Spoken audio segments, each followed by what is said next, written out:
Hello, my dear students. Now we are going to see about the conservation method.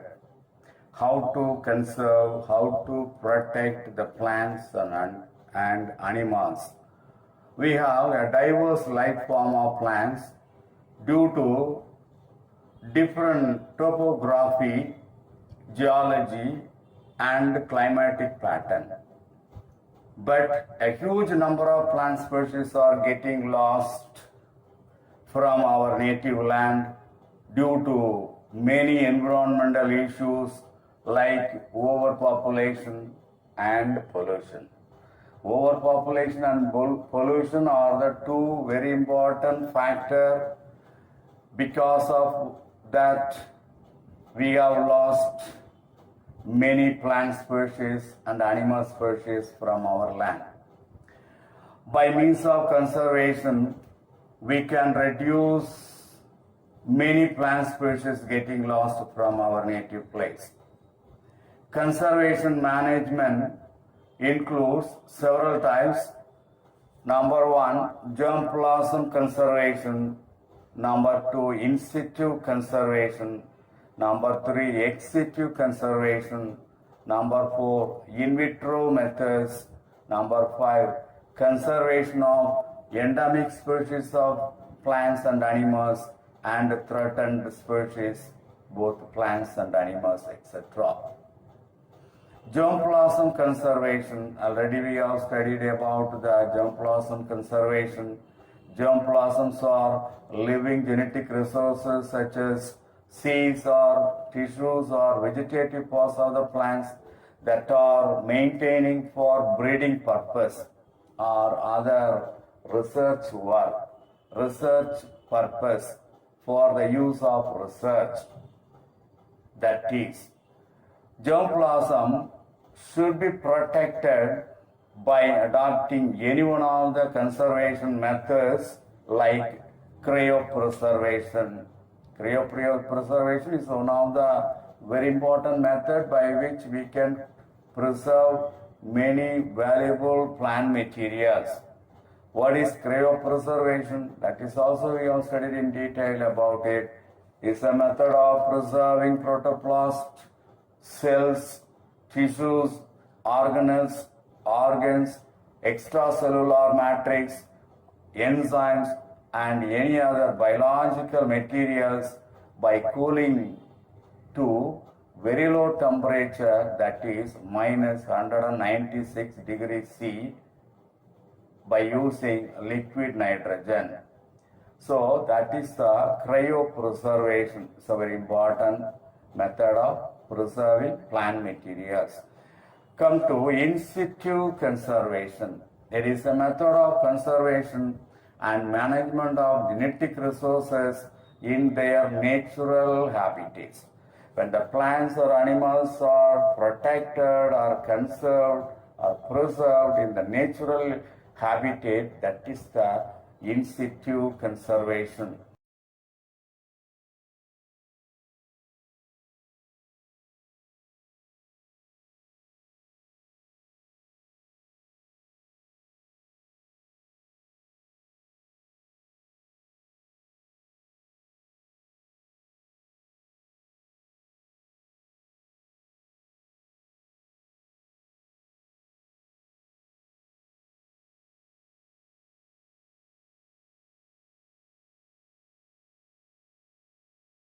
Plants and animal species are protected within the existing habitat.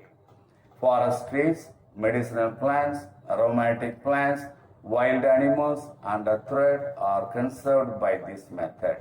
It includes wildlife, national park, and biosphere reserve. If you go to Mudumalai sanctuaries, you can see many more plants are protected in the natural way. Like that, many plants, valuable plants, medicinal plants, aromatic plants, teak plants, sandalwood plants, they are protected and they are grown in the natural way. That is the in situ conservation. The ecological unique and rich regions are legally protected in the wildlife sanctuaries, national parks and biosphere reserves.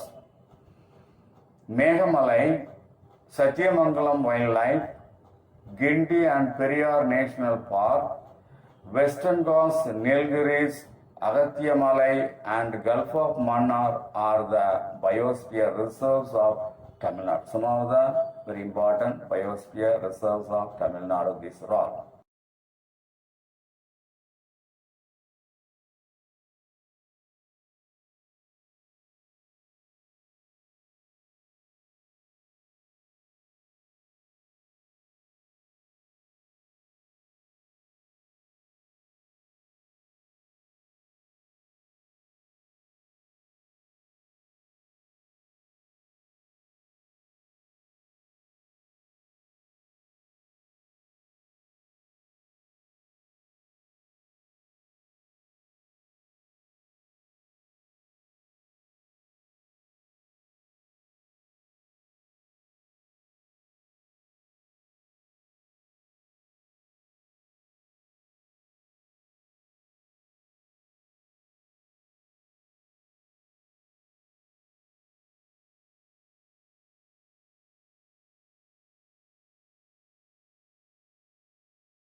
Come to sacred groves.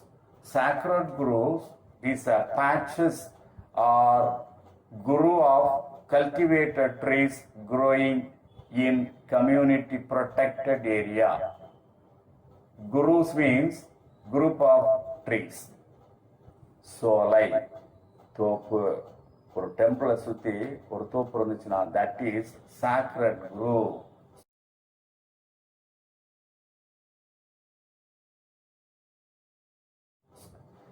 These trees are based on strong religious belief system. The plants which are grown in that place, in the sacred grove, is given very important, is given much important by the local people equal to God. These trees are based on strong religious belief system. They have a significant religious role for protecting community. The plants, mainly the plants which are growing in that places will be medicinal plants.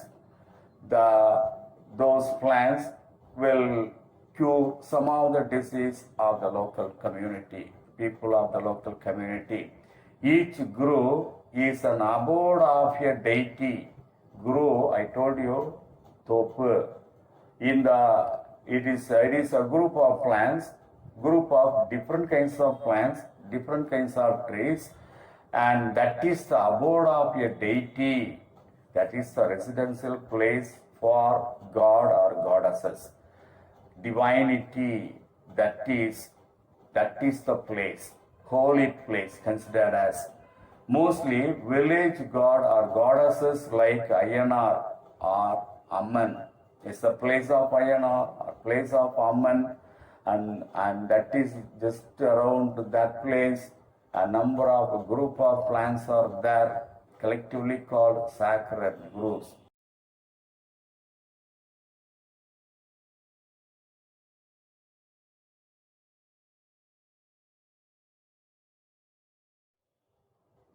There are about 448 groves were documented throughout the Tamil Nadu.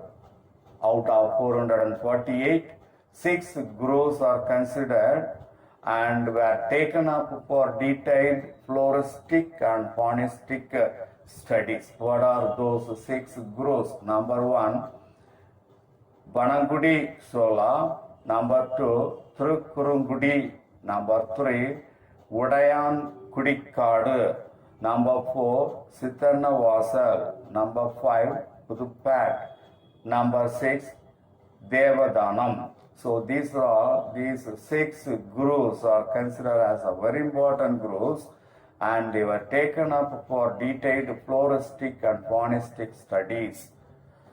These groves provide a number of ecosystem services to the neighborhood, like protecting watershed, fodder, medicinal plants, microclimate control, etc. Mainly, they provide medicine to the local people. So that is the very importance of the sacred groves. Come to ex situ conservation.